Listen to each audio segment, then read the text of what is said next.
Bonsoir à tous, lundi 28 avril, bienvenue dans le 7-8, votre édition d'information locale sur TV 78. Voici les titres. L'été avec 2 mois d'avance. Dans les prochains jours, le soleil sera au rendez-vous et les températures au-dessus des normales de saison dans les Yvelines et une grande partie de la France. Le thermomètre devrait même frôler les 30 degrés en fin de semaine, les prévisions à suivre. Victor Wembanyama au cœur d'un mini-documentaire et c'est une jeune réalisatrice de sa ville du Chénet-Rocancourt, Léna Genquin, qui en est à l'origine. Le film revient sur la construction des 2 playgrounds de basket, un projet porté par la star des Spurs de San Antonio. Il a été publié pendant les vacances de printemps. Et puis le Paris Saint-Germain et sa fondation PSG for Communities ont accueilli 128 jeunes de quartiers prioritaires yvelinois au campus de Poissy. Ils ont participé à l'ERB Cup, un tournoi multisport et une journée festive. L'occasion pour eux d'échanger avec des handballeurs du centre de formation du club de la capitale.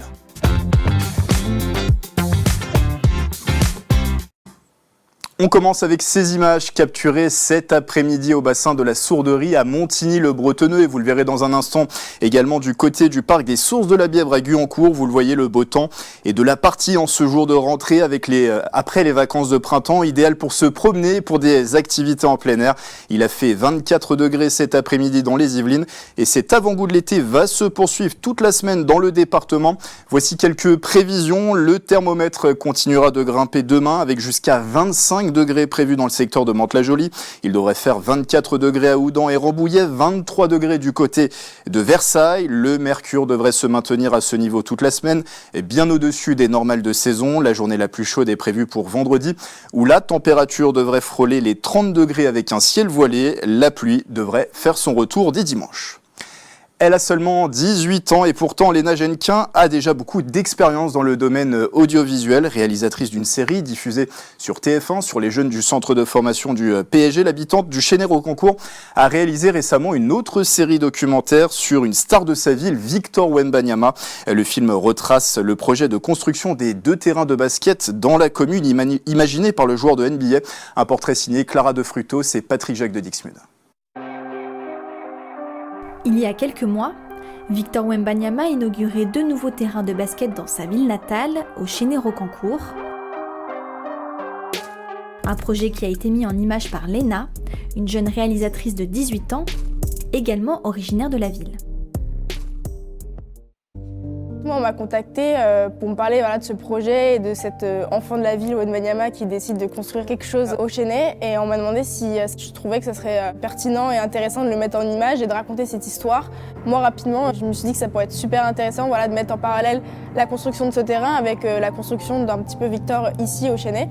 Quelques semaines plus tard, le projet prend vie et caméra sur l'épaule, Léna commence son propre chantier, avec l'écriture du script, le choix des illustrations ou encore le calage des interviews.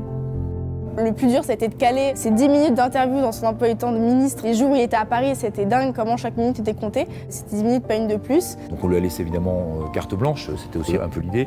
Pour à la fois qu'elle raconte, au départ c'était effectivement plutôt l'histoire du terrain. On voulait avoir un moment capacité à témoigner de la mobilisation des équipes. Sauf qu'elle y a apporté son plus en disant mais on peut faire un portrait croisé du terrain et de Wemby au Chénet. Et je trouve qu'à la fin ça rend vraiment plutôt très bien parce qu'on a une double histoire à raconter très joliment et plutôt de manière qualitative.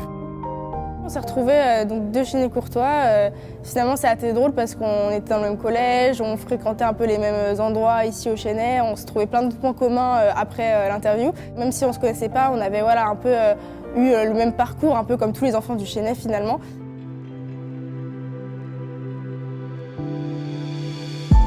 La jeune réalisatrice n'en était pas à son premier coup d'essai. À seulement 15 ans, elle a réalisé une série documentaire diffusée sur TF1 dans laquelle elle suit le parcours de jeunes espoirs du Paris Saint-Germain. Depuis, elle a multiplié les projets, allant du court-métrage au making-of de films pour France Télévisions. Finalement, moi, j'ai toujours été dans la vidéo depuis toute petite. Moi, c'est d'abord le montage qui m'a passionnée.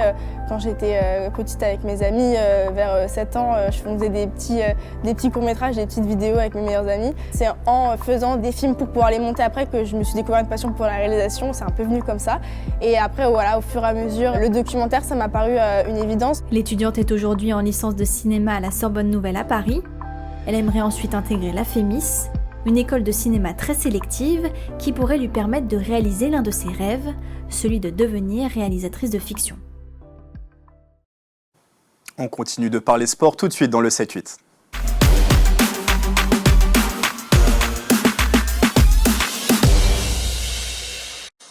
L'événement affiche déjà complet. Les 25 000 dossards de Paris-Versailles se sont arrachés en 50 jours seulement. Un record pour la course à pied. La 46e édition se déroulera le 28 septembre prochain.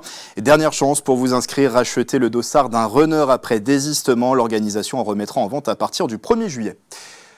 En football, le FC Versailles a remporté la première de ses 3 finales pour se maintenir dans le championnat de National 1. Vendredi, les joueurs de la Cité Royale ont battu Bourg-Péronat sur le score de 3-0 pour le compte de la 30e journée. Les Versaillais sont 13e actuellement au classement, à 3 points de la place de premier relégable. Ils doivent affronter encore Quevilly et Le Mans.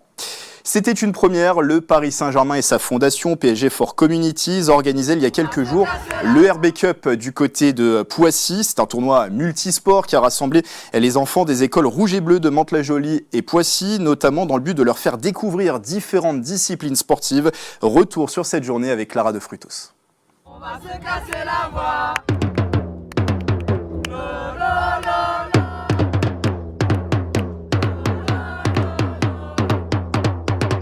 Le PSG for Communities organisait aujourd'hui le RB Cup au campus de Poissy. C'est un tournoi multisport qui rassemblait les enfants des écoles rouge et bleu autour d'une journée sportive et éducative. C'est la première édition de l'ERB Cup.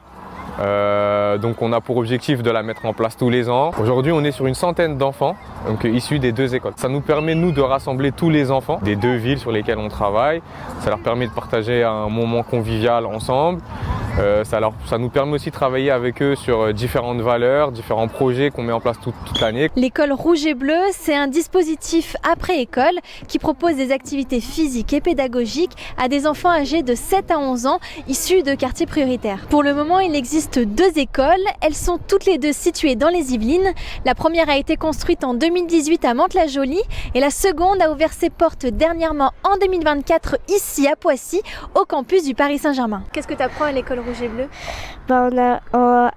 À l'intérieur, par exemple, on fait découvrir du monde. À l'extérieur, on fait des jeux comme le foot, le basket, le handball. J'apprends beaucoup de choses comme comment sauver la vie de quelqu'un, qu'est-ce qu'il faut mettre dans sa trousse. Il y a des sports que je connaissais pas à l'école rouge et bleu. Et après, quand je sors devant chez moi, ça me donne envie un peu d'en faire et tout. Nous, on travaille avec des villes qui sont en QPV et des quartiers qui sont en QPV. Donc, c'est des familles et des enfants qui n'ont pas forcément accès au sport et à la culture. Donc on trouve en tout cas nous au sein du PSG for Communities de donner à ces enfants cette possibilité d'accéder au sport et à la culture. C'est vraiment quelque chose qui est essentiel dans leur développement, dans leur épanouissement. Dans l'après-midi, Noah Narcisse et Stanis Soulier, 2 joueurs de handball issus du PSG Handball, sont venus encourager les petits athlètes. Dernière rotation. Qui fait la passe? Moi.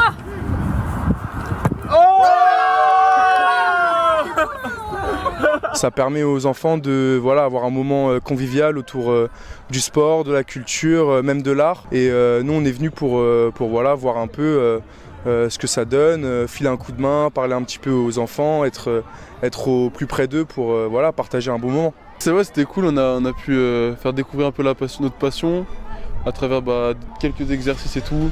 Non, c'était plutôt cool, voilà.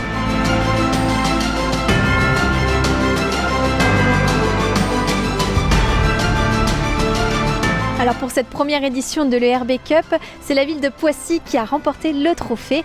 Mais l'école rouge et bleu compte bien réitérer l'initiative. Alors Mantes-la-Jolie pourra bientôt prendre sa revanche.